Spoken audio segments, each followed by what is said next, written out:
Magic and Mortar here with a video with a shoot.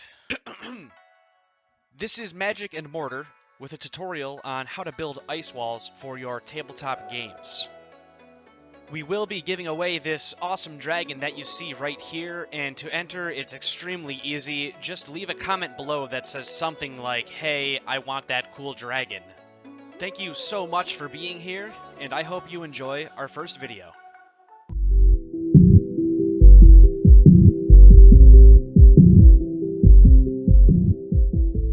In this tutorial, I will show you how to create professional terrain with affordable material and simple techniques. There is one downside to my method, and that is time. Our terrain is very durable, but the whole process takes at least 24 hours. I'll explain all that as we continue. There is one tool that's out of the ordinary here. It's the tool I'm using right now. This specific model is called the Hot Pen Knife. It is known as a Hot Pen Knife foam cutter. There are lots of foam cutters, so make sure you search around and find one that you like. I love this one, and it's very affordable. Start out with a piece of foam and grab whatever tool you have to carve out a shape that resembles a wall that you think will look cool for whatever scenario you are trying to set up. Continue cutting away the foam until you get a shape that is desirable for you. My only tip here is that you want the base of the wall to be much wider than the top. Next, you're going to want to take your piece of foam that you've already cut and shaped. You're going to put it on top a piece of foam core board, and you're just going to grab a pen or a pencil and quickly trace that outline onto that board.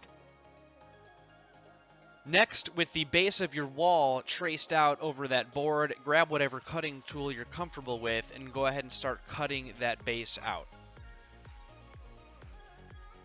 As before with your wall, take your base and begin to trim off any excess pieces that just kind of got stuck behind because they were stubborn. Happy with the way the wall and the base line up with each other, now you're going to want to take a hot glue gun and you want to work quickly here as the glue will dry fast. You want to get enough glue onto the board, but you don't want to take so much time that the glue you put down starts to dry. Take maybe 10 seconds, put out as much glue as you can, and then stick the wall on top of your base there. With your wall mounted to your base, go ahead and pick up your hot pen knife and start getting some of those ridges worked down so they become more uniform. When you cut out with your X-Acto knife, it's really difficult to get everything perfectly spot on. This step just makes everything look a little bit better in the end. Now this next step is going to be the longest step, but it's probably the most important. What we're using here, what people will call drywall mud. If you're looking for it in stores, you want to look for all-purpose joint compound. It's the same stuff. We are going to apply this to the model, the entire thing, and it takes 24 hours to set. Now it's really important, two things here. You want to go with your brush strokes. You want to go up and down, as you'll see I'm doing right here. Up and down. That's important for our later painting. It's going to pick up all those wonderful highlights on the ridges. It's also important that we're letting this cure for 24 hours, because if you don't give it like 15 hours, you're going to come back and start painting and find out that it's actually wet underneath and you'll have to wait even longer. Now this stuff is messy and it'll probably get everywhere. It's okay, it cleans up very easily with water. Another important note, I am not applying any of this to the underside of the piece. I want that to remain dry. Now that our drywall mud has completely dried, we're going to be applying a mixture here that is half black paint and half Mod Podge. I took this from Black Magic Craft, who has his own YouTube channel. He was a huge inspiration to me. I'll link him down below. Head over there and check him out. If you haven't, chances are you probably have. He is huge when it comes to DIY tabletop terrain pieces. After you've covered the entire model with that mixture, go ahead and take about 20 minutes and let it dry. So that layer of black magic that we just painted all over our model is excellent because, one, it's a glue, so it helps provide more stability and more structure, but also it's going to lay down a nice black base coat so that when we start painting here, we're going to have our shadows already set out for us. So here I'm just mixing black with some blue paint. The painting process is really simple. We are just going to start with a dark blue and gradually work our way up to a lighter blue, and then we're going to do all of our highlights with a white. Start your first layer with even horizontal brush strokes. We want the brush to be wet, but we don't want to force paint into those recesses. We want to keep those shadows dark. Using the same brush here, we're going to start bringing in some lighter colors, maybe even add a touch of white just to get it a little bit lighter. And then now as we add more and more of these highlights, we want our brush to be less and less wet. Again, nice even horizontal strokes, this time maybe with a little bit of a lighter hand, and then again, your brush is a little bit more dry. We want to keep those recesses dark. That's the whole idea behind this highlight process. And again, we're just getting another lighter color. We're getting our brush even more dry. We're dabbing it on a paper towel to help out. An even lighter hand, and then just lightly drag across horizontally, really pick up those highlights. Again, we're just using simple acrylic paints here. They dry fast, they work well, it just does a great job.